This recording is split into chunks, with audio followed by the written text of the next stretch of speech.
Good afternoon, and thanks for joining us for today's affordable housing webinar, Understanding Long-Term Monitoring and Compliance for Rental Projects. I'm Elizabeth Harriger, Partner and Director of Affordable Housing Services here at McConley and Asbury, and joining me today are guest speakers from the Federal Home Loan Bank of Pittsburgh, Amanda Frikker and Megan Krider. McConley and Asbury is an accounting and business advisory services firm with offices in Camp Hill, Lancaster, Bloomsburg, and Philadelphia. We provide a range of services to organizations across a variety of industries, as you can see on the screen. And we encourage you to visit our website to learn more. McConley and Asbury has been specializing in affordable housing since the late 1980s, and we provide a variety of accounting services to the industry, such as annual audit and tax return preparation, 10% tests, 50% tests, development cost certifications, and a variety of low-income housing tax credit consulting.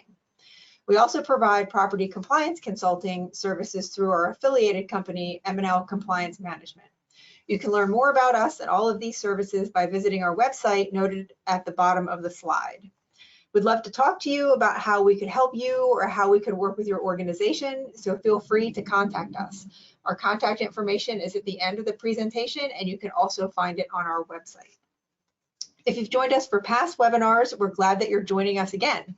If this is your first time attending one of our webinars, note that we offer monthly webinars featuring various business topics to keep you updated on what's going on around us, and you can refer to our website to view past presentations and plan for upcoming webinars. Today is the second of our three-part webinar series about affordable housing topics, and we're excited to have Megan and Amanda joining us to talk about monitoring and compliance for properties with AHP funding. The first webinar in the series, Beyond the Build, Accounting and Reporting Matters for Affordable Housing Developers, is available on our website. The next and final webinar in this year's series will be Property Management 101 on July 31st, and registration for that event is open on our website. Our thought leadership subscription, M&A Insights, has been revised to give our subscribers the opportunity to select which topics are most relevant to them. You can scan the QR code on the slide or sign up at our website to select the information you want to receive. If you have any questions for us during today's presentation, please submit them through the built-in questions function on the webinar control panel, and we'll do our best to answer them after the webinar. For those of you who are looking for CPE credit for today's webinar, please keep in mind that there will be 4 polling questions throughout today's presentation, and you must answer all 4 of those questions to get your certificate via email in about a month after the webinar. In order for attendees to be eligible, you must answer via the polling submission. We will not accept late responses. So to kick us off here, our first polling question is pretty simple. Do you wish to receive CPE for attending today's webinar?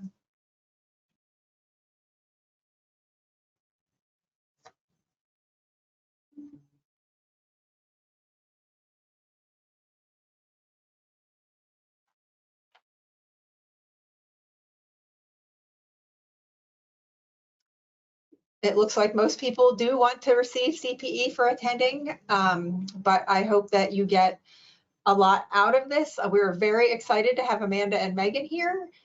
Thank you both for joining us, and I will turn the presentation over to you. Good afternoon. Thanks, Elizabeth and team, and Megan for coordinating, and thank you to everyone for joining. I am thrilled to be a part of this webinar.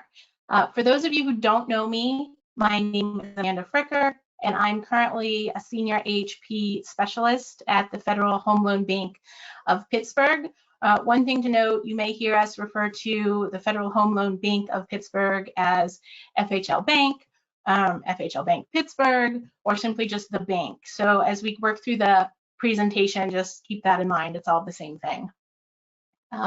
So I've been with the bank almost a decade now, a little over 9 years, but you know, a decade does sound more impressive. I'm currently the monitoring queen, so almost all things monitoring run through me at some point. I'm going to go ahead and turn off my camera because in this 30 seconds it's been on, it's super distracting, and I will just watch myself throughout the presentation. So give me just a second. I'm gonna go away. All right, so now in the words of my 5-year-old, let's get started.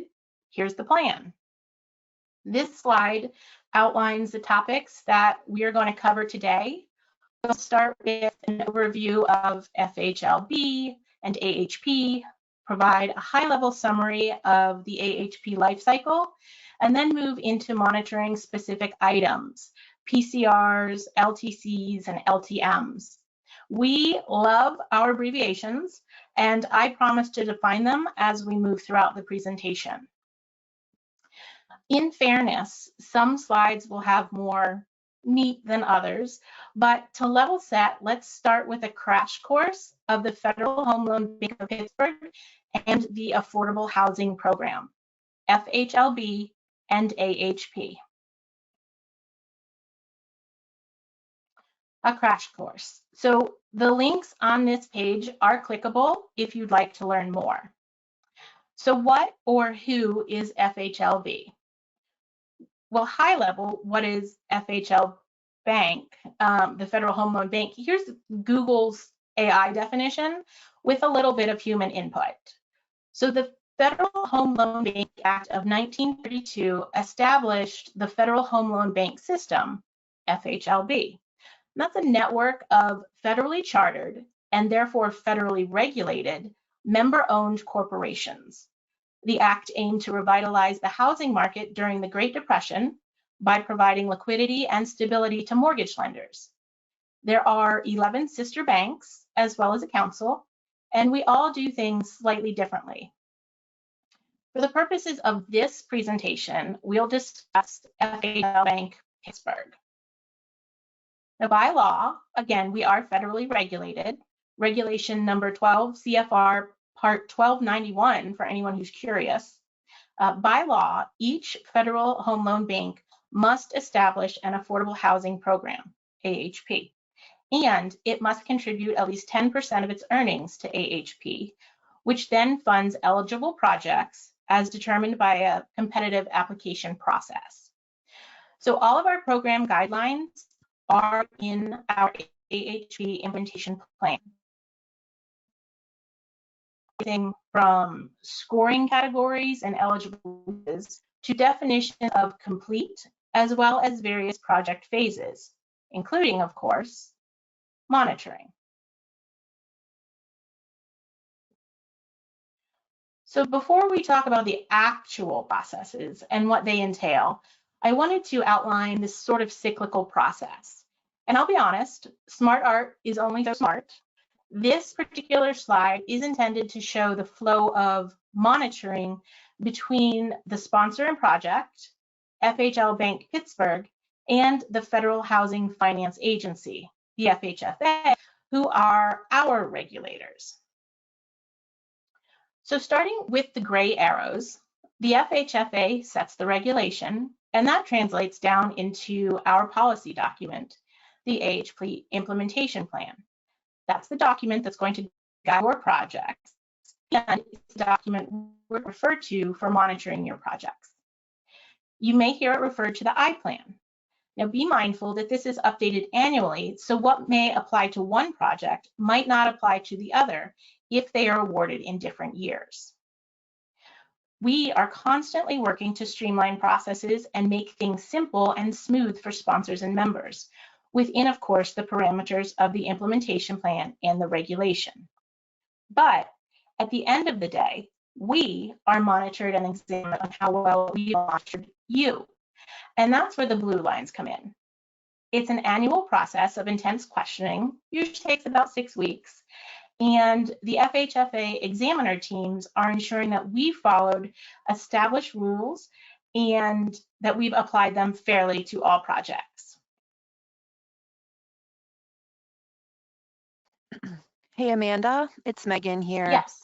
I'm just gonna take a pause for a second. We're having a little bit of audio trouble. If you wouldn't mind exiting from the Teams, we'll try to do that and reset it. Thank you.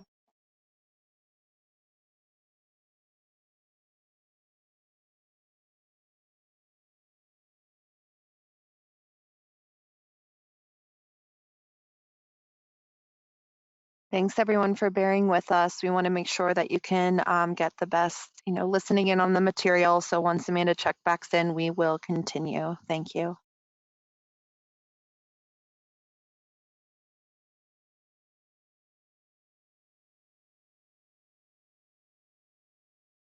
Okay, Amanda, can you unmute your microphone and let's see if we can hear the audio clearly?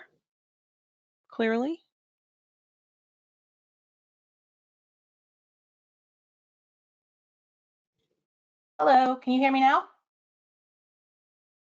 We can hear you. Okay, can you hear me better than you could before? We'll let you know. So far, sounds loud and clear. Okay, sounds good. Sorry for that, everybody. I'm sorry, I'm still hearing a little bit of static. Okay.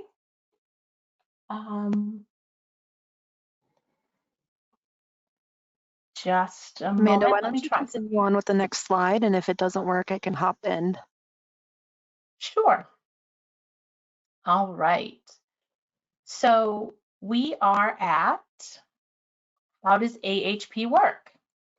Since the primary objective of this webinar is to provide participants with a comprehensive understanding of long-term monitoring and compliance requirements for rental projects, this is one of those not so much meat slides. But for the benefit of the group, I did want to quickly touch on the overall process. This slide shows a high-level summary of the life cycle of an AHP application that becomes a project. AHP is awarded through a highly competitive process. Sponsors, both for-profit and nonprofit organizations, put together an application, and their member, whoever they sort of team up with, submits the application on their behalf. Our internal team reviews the applications based on those parameters in our AHP implementation plan, as mentioned on the previous slide, and awards are made to the top scoring applications. Most often, the next question is, well, what is that score? What is the cutoff? And my answer, rather our answer, is that we don't know, right? So every year it changes just a little bit, and not every year can be compared apples to apples with the prior year. So let's say your project is awarded. AHP is a reimbursement of costs incurred. Now, why is that important to know? Because that's how you get funding. The award the award at application is a commitment of funds, but we're just not cutting big checks and handing over huge sums of money. It's important to know for deal structuring, how is your project going to front the costs? It's also important to understand that FHLBank Pittsburgh has minimum draw requirements and minimum progress expectations to account for in your planning. I'm getting a bit in the weeds, but it's all in the implementation plan if you'd like to take a closer look. That link was a few slides back. So you go about your business constructing and or rehabbing units, and then you provide our team with the requisite documentation at disbursement.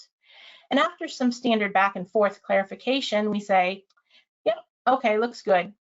We push a button and the funds flow from us, FHLBank Pittsburgh, down to the member who then passes it on to you.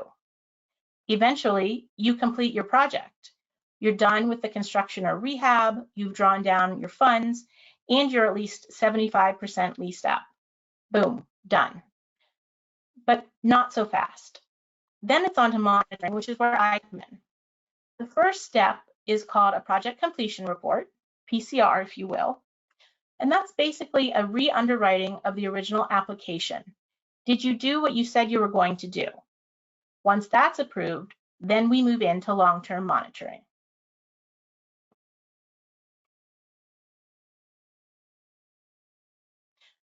But first, we are going to take a look at this polling question for CPE. What is the primary goal of the affordable housing program? Is it to provide luxury housing for high-income families? To increase the supply of affordable housing? To support commercial real estate development?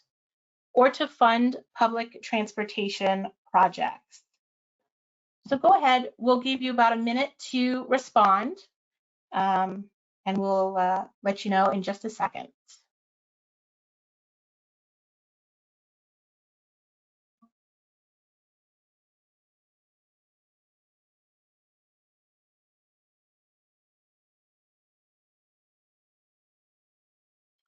So again, we do want to give everybody a moment to respond.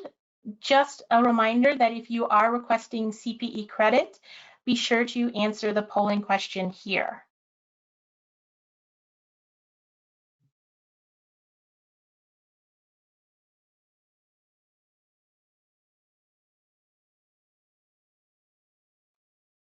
All right, looks like we've gone ahead and gotten it. Kudos to those of you. Looks like maybe somebody got a little tripped up on the wording. The purpose of the affordable housing program is, of course, to increase the supply of affordable housing. So now let's jump into monitoring. The first piece of that post-completion monitoring is the project completion report, that PCR. Once the project is deemed complete by FHLBank, which we'll talk a bit about on the next slide, once complete, we review the project holistically to ensure that the final project meets the goals and commitments made at application. This can be broken down into two big pieces: scoring and feasibility. Because AHP is such a highly competitive program, we need to validate that everything the project promised and consequently received points for, which then led to the project being funded as a top scoring project, that those actually came to fruition.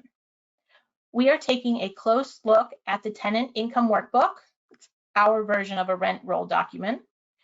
We are looking at samples of income and any special populations or supportive services provided.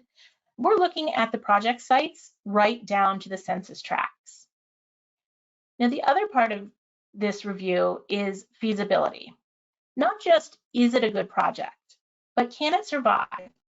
Does it make sense? Can it function for the next 15 years? We are looking at project costs and operational costs, both real and projected.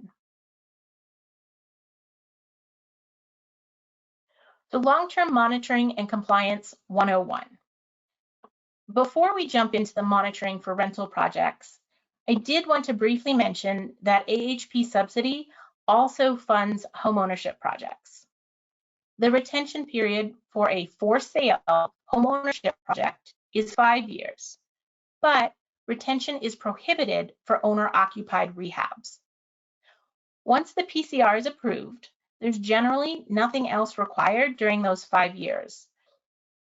Some of you may also be familiar with our voluntary housing grant initiative, which also funds the same types of projects.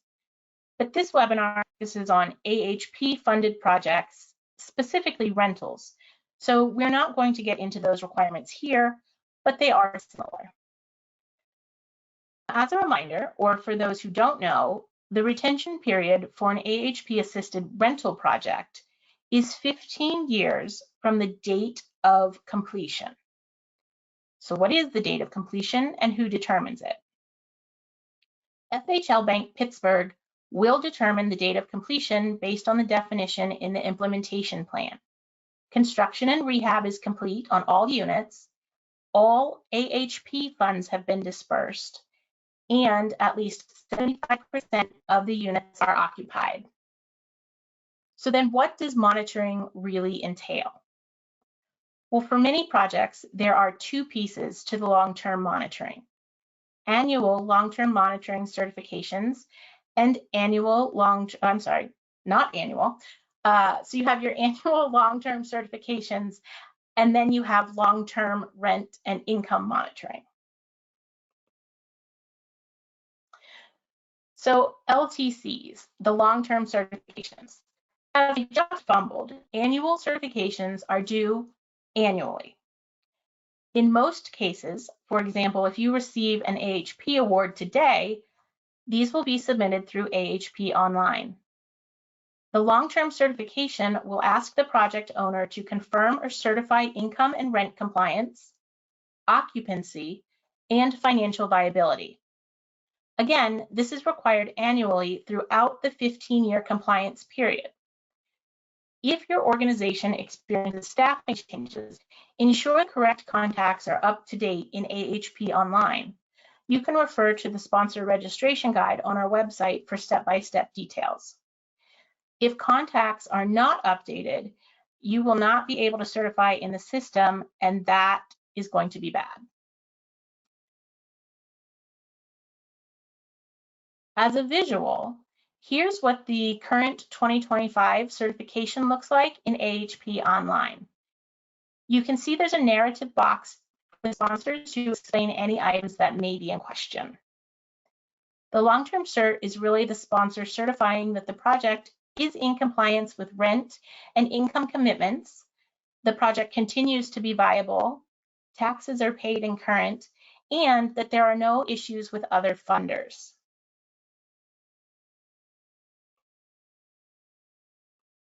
LTMs, long-term monitoring. I'm not sure who decided that LTM would be shorthand for this, because to me, LTM, long-term monitoring, is more of an umbrella term, but in keeping with those before me, LTM here is used to refer to income and rent monitoring. FHLBank is required to review income and rent compliance on a schedule or frequency based on the project's funding characteristics. The chart on this slide shows the relationship between AHP funds in the deal and the monitoring frequency. This chart can also be found in the implementation plan. So we will reach out every 2, 4, or 6 years to initiate this process, but generally, the more AHP subsidy in a project, the more frequently this process occurs. As part of this process, the project is required to submit income documentation from the time of tenant move-in. Highlight that, star it, whatever you need. That's super important. And here's a super important caveat. If your project is or was awarded as an existing occupied rental rehab, meaning that there are already existing tenants and those tenants are expected to remain as tenants, so in the event that the tenant is living there at the time of AHP application, then the income we, or rather you, need to capture must be from the year of AHP application. AHP does not accept or allow for recertifications of income. However, in practice, when monitoring a 10-year-old existing occupied rental rehab, the recertifications on file have been very helpful for those tenants who may have been living there at the time of the award. Which brings us to good record keeping. I truly cannot stress enough how important it is to maintain good tenant records. During this process, we are looking at a sample of income and rent documentation. We will request a sample and may adjust or expand it as needed.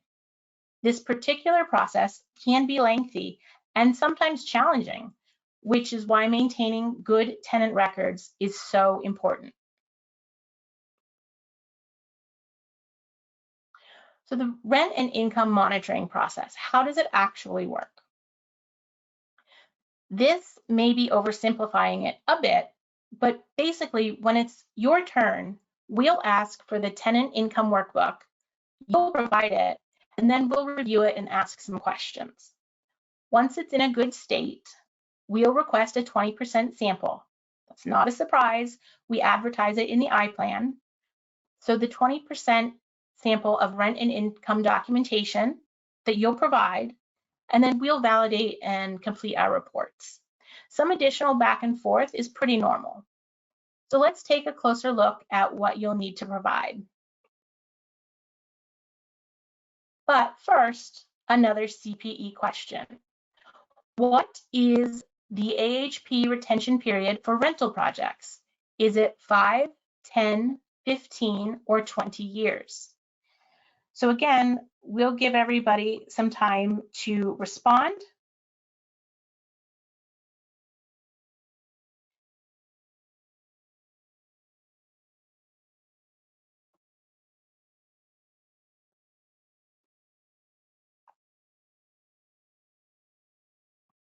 As a reminder, if you are requesting CBE, be sure to answer this polling question.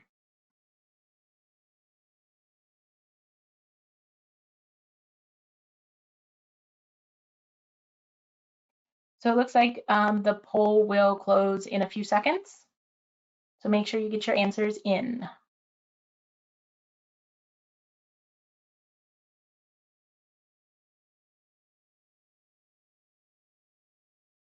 All right. So kudos to those of you who guessed C. That is the correct answer. This question very specifically asks about AHP retention on rental projects. We did briefly talk about 5 years. That was for homeowner, so a bit different there. Let's go ahead and take a closer look at the monitoring documents. Without going too far into the weeds, these next few slides will depict the documents you'll be required to provide. So linked here at the top in blue, this is a snapshot of our tenant income workbook, which is our version of a rent roll document. You would list the current tenants and all pertinent data for columns with yellow headers. Here, I've drawn your attention to several items to indicate how they're tied together. As previously discussed, you will want to provide income from move-in, except in cases where you have existing tenants. You can see the move-in dates listed in column C. 3 and 4 are after the project award year, and 1 is way back from 2010, which predates the project award year by several years. So in that instance, we'd need the 2019 income for that unit, which is the project award year.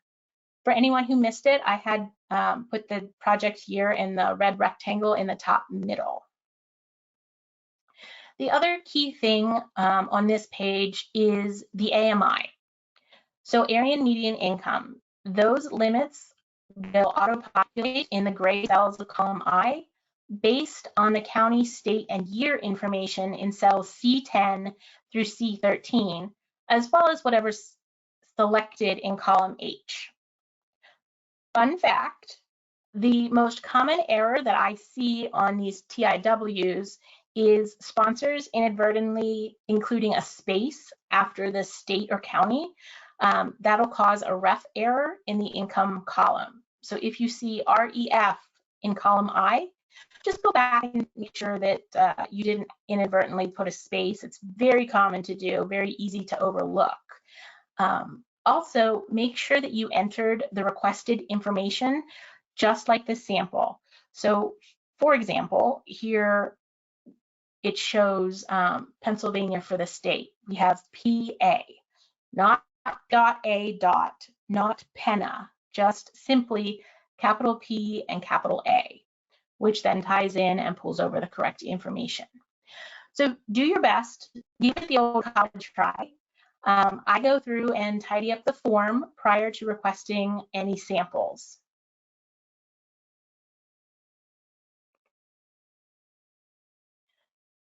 For income documentation, please review our income guidelines linked here to understand what is required for income qualification. Again, AHP does not allow or accept annual income recertifications, so be sure you're maintaining documents from move-in.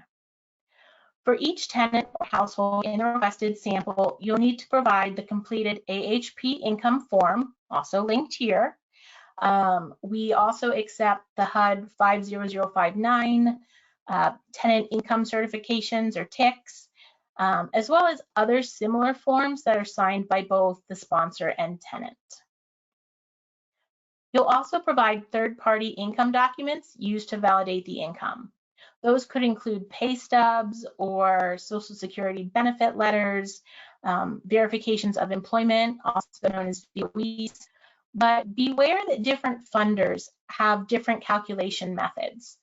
So be sure you're utilizing the appropriate AHP, FHLBank Pittsburgh method. For example, some funders use 4 to 6 pay stubs.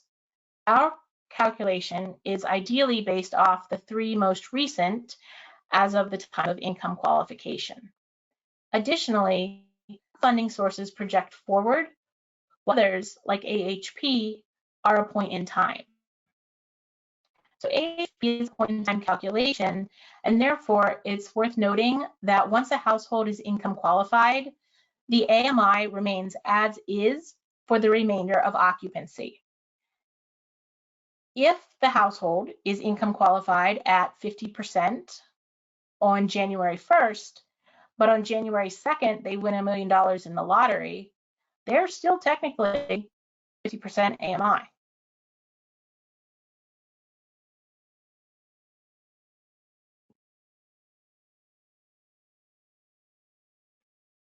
So evidence and rent documentation. Those with eagle eyes may have noticed that while the tenant income workbook reflects income from move-in, the rent to be listed on the spreadsheet is current. As such, we would need current documentation to evidence the current rate. So some projects only issue leases at move-in, and that's fine.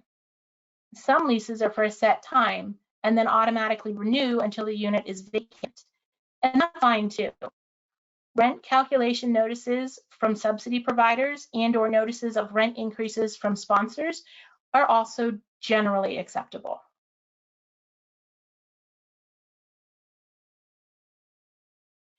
And now let's talk about exceptions to all the things I just went over. And also, the longer you stare at the word exceptions on the screen in the image, looks more and more misspelled. I saved this section for the end of my slides so that no one tuned out during the important pieces. Now for the good news.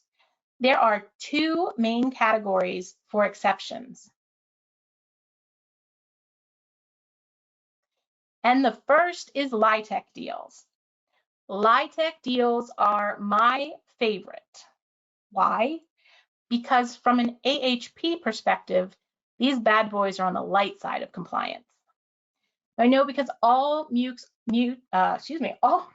are muted, so I'm just guessing there's a lot of groaning happening, because in reality, I know that there's a ton of compliance with low-income housing tax credit projects, but just not on my end.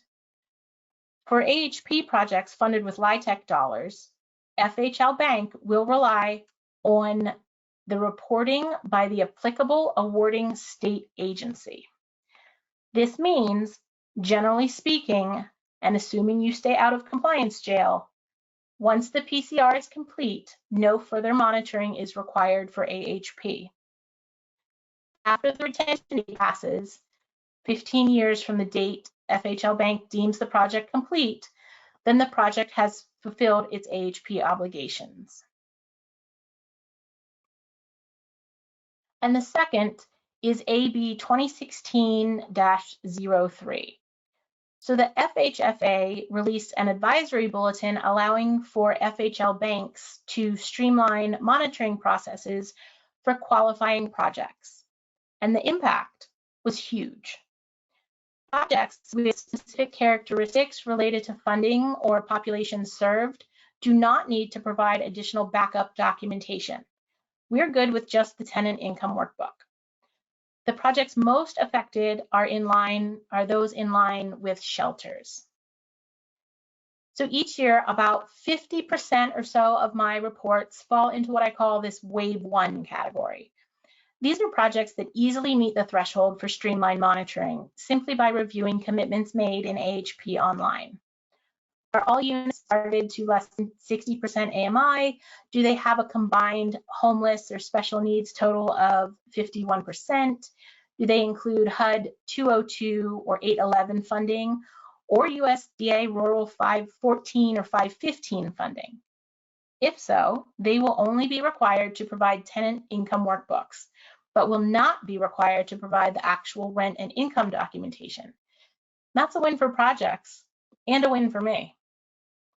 So projects that don't automatically qualify on the characteristics of the project, they're still afforded the opportunity to qualify. We reach out with a series of questions to help us determine if it meets our definition.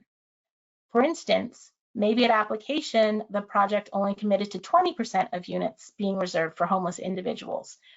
But in reality, they're serving 75% homeless and all tenants are zero income. And of course, there are projects that don't, won't, or can't qualify for streamlined monitoring. That's okay too. It takes all kinds.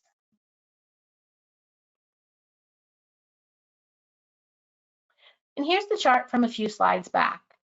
You may hear the terms compliance period and retention period used interchangeably. For the purposes here, for our purposes, they are the same and refer to that 5 or 15 years after FHLBank deems the project complete. Once that date passes, we go our separate ways. And now one more CPE question. Which of the following is not a component of rent and income monitoring? Is it the tenant income workbook requested, the TIW received, TIW clarification, or project completion report, the PCR? So again, we're going to give everybody just a minute to respond.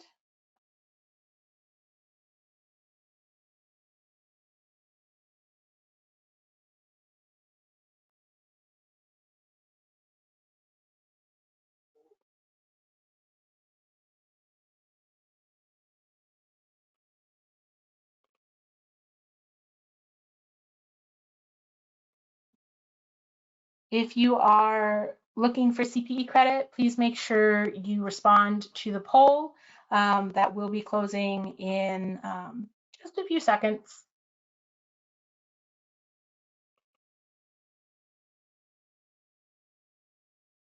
All right, so the correct answer is D, the project completion report.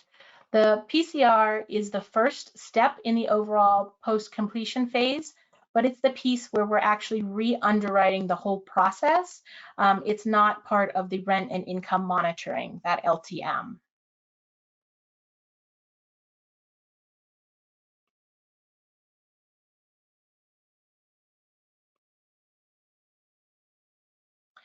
So let's talk about the importance of long-term monitoring. Long-term monitoring is critical for assessing project performance, ensuring compliance with regulations, and maximizing the impact of AHP funding in communities. It is always our goal to keep projects in compliance, and we want to keep you out of compliance jail. If something changes, good or bad, projects should reach out. There's that old adage about how it's easier to ask forgiveness than permission. And while that may be true in many cases, this is not one of the times. Our AHP team alone has a combined nearly 100 years of experience. We've seen a lot of stuff.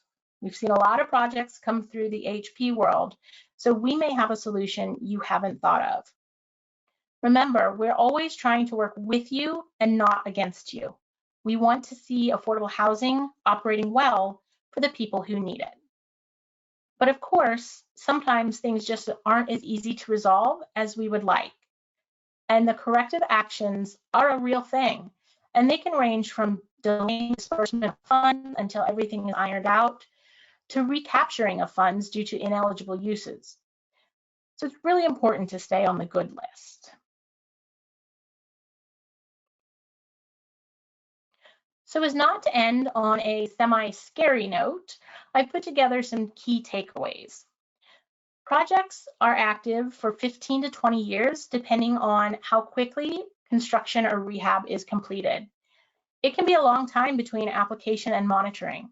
Rarely do the same contacts start and finish a project. So be sure to keep contacts up to date in AHP online. If you know there will be staff turnover, create files or best practices for the next person. Oftentimes, old files can get missed because the new guy doesn't know where the old guy kept things. So make it easy. Create a sustainability plan or folder for that project. and always maintain original documentation. Always, always, always, 1,000 times always. And of course, loop us in. We'll work with you to keep things on track. It's our goal to see that your project succeeds.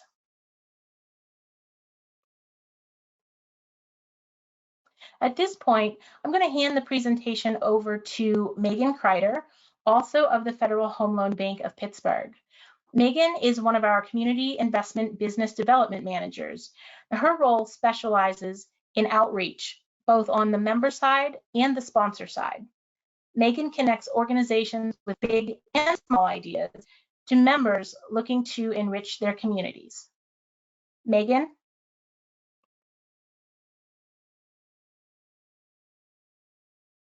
Thank you, Amanda, and really want to thank the team at McConley and Asbury for hosting us. We appreciate the opportunity to be able to connect with each of you. We find the work that you do really important, and it's really always exciting to see when a development comes to life. But that 15-year compliance period and sustainment is so critical to the project and the folks who live in the units. So thanks for taking the time today to learn more about the AHP process. So as we wrap up today's webinar, I wanted to highlight just a couple of projects we have supported and put into context the material that Amanda covered today. So remember that all of the monitoring information and the rules and requirements, including the monitoring schedule, are in that implementation plan and can be reviewed specifically for your project scenario. So this first project I'm going to show you utilized funding sources outside of low-income housing tax credits. This is actually a project in West Virginia, and the project was an old train station and a department store. It was a critical building in the community, but it had been vacant for a long time and converted to 10 units of affordable housing. It does have historic tax credits, and you can see other funding sources like grants, permanent loans, and even a CDFI loan. The project was awarded $650,000 in AHP, which equated to about 43% of their overall capital stack, making this considered to be a quote-unquote high-risk project because the implementation plan dictates that based on our exposure relative to the capital stack. So once they got their award and their project up and going, the monitoring requirements for them are as follows. Semi-annual monitoring. So Amanda didn't cover this because it's more in the development stage. This is required for all AHP projects during that development process, and it happens prior to the project being completed. You basically want to know, how are things going? Are timelines still in place, or do they need to be adjusted? Has the scope changed? How's lease-up going? And so forth. But once a project is completed, it will go through that project completion report or full scope monitoring that Amanda talked about, where we're basically validating that what the project said in the application would do ended up really coming to fruition. So once the PCR is completed for the long-term compliance measures, and because this is a non-LIHTC with a high-risk FHLBank monitoring profile, they are required to submit annual certifications notifying us that operations, rents, income, taxes, lining up with other funders are all still in check and in compliance. Additionally, FHLBank reviews this project every 2 years according to the monitoring schedule in the implementation plan. So every 2 years, we will receive that updated rent roll of the move-in income for all the tenants with the backup supporting documentation to make sure that the targeting is in compliance.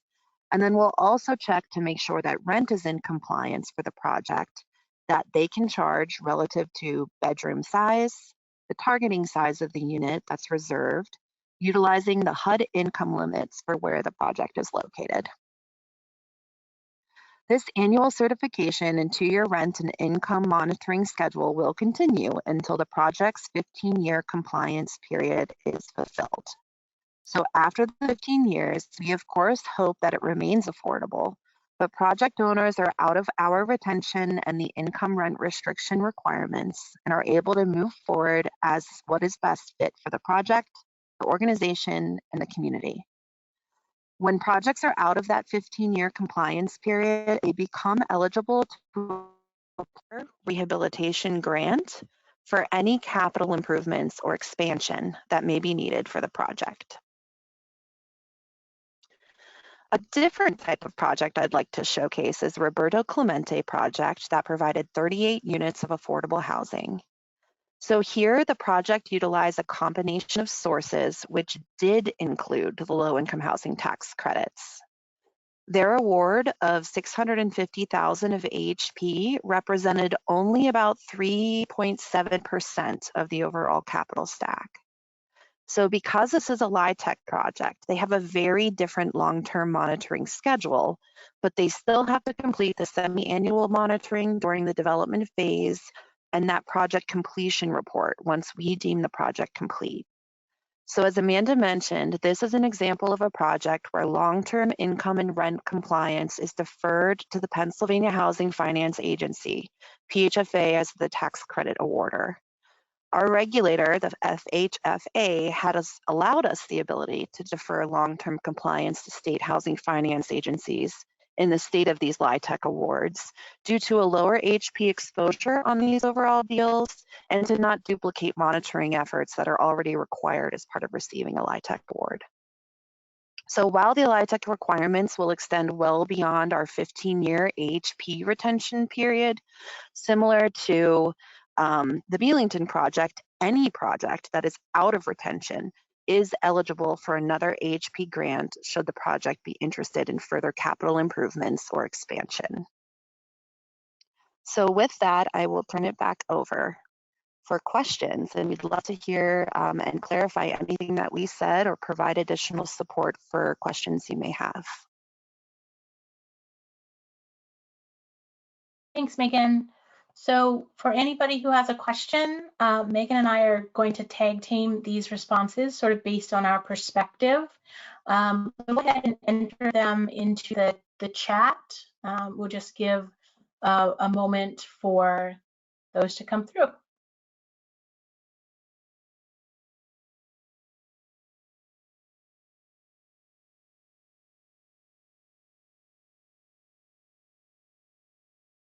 Amanda and Megan, this is Elizabeth. While we're waiting for those questions to come through, early in the presentation, you talk about applications being submitted on an applicant's behalf.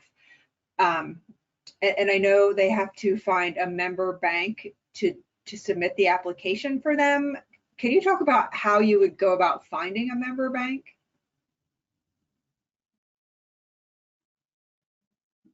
Yeah, so I will. Sure, Elizabeth, I can take that over. That's part of my role in the community. Perfect, that's exactly what I was going to say. Sorry, Amanda, we duplicated. Now I take over. Okay, so there's a few ways, Elizabeth, that a developer or who we call sponsor can look for a member. One is, our website. Our 280 plus members are listed on our website. It's quite often or possible that developers already have these banking relationships and may just need to explore a new relationship with that member, specifically on using AHP. Alternatively, we actually offer a year-long, what we call member sponsor match service. A developer can submit that through a request through a form online. Basically, tell us about your organization, what kind of project you're doing, and where it's located. And then myself and my colleague who's in this space, we will talk with our member contacts and see if we can make that introduction for you so that you can get directly to the individual at that member institution who does AHP. We simply make those introductions. We, of course, can't guarantee anything, but it provides the developer an opportunity to kind of talk about their project and their organization and see if that might be a fit for partnership moving forward.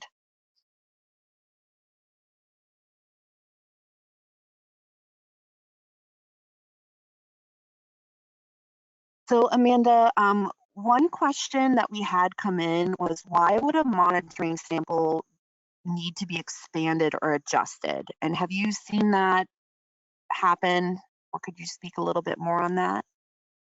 Yeah, absolutely. So great question.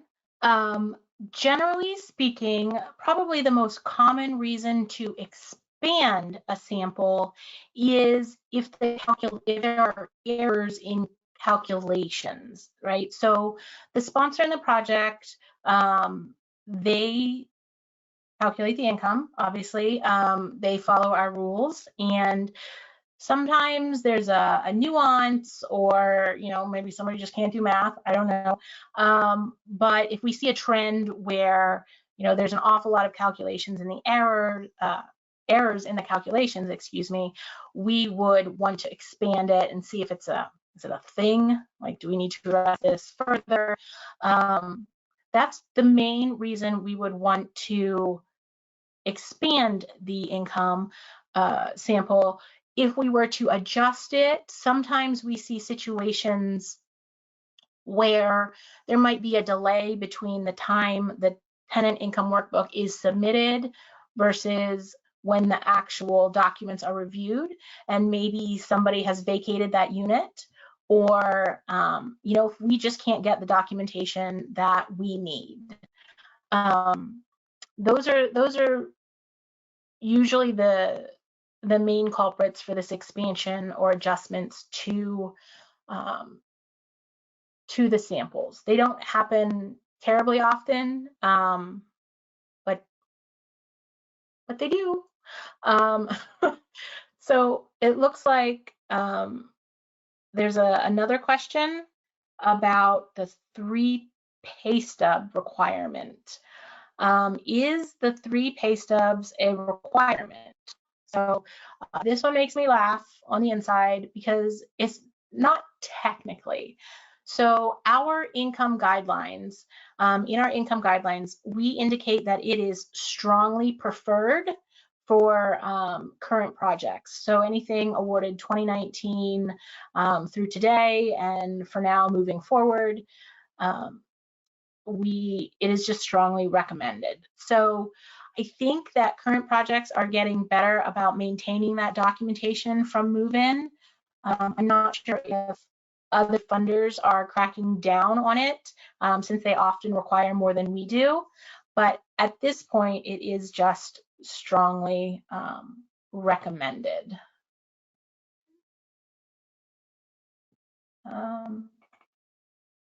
And I think looks like maybe we have time for one more question.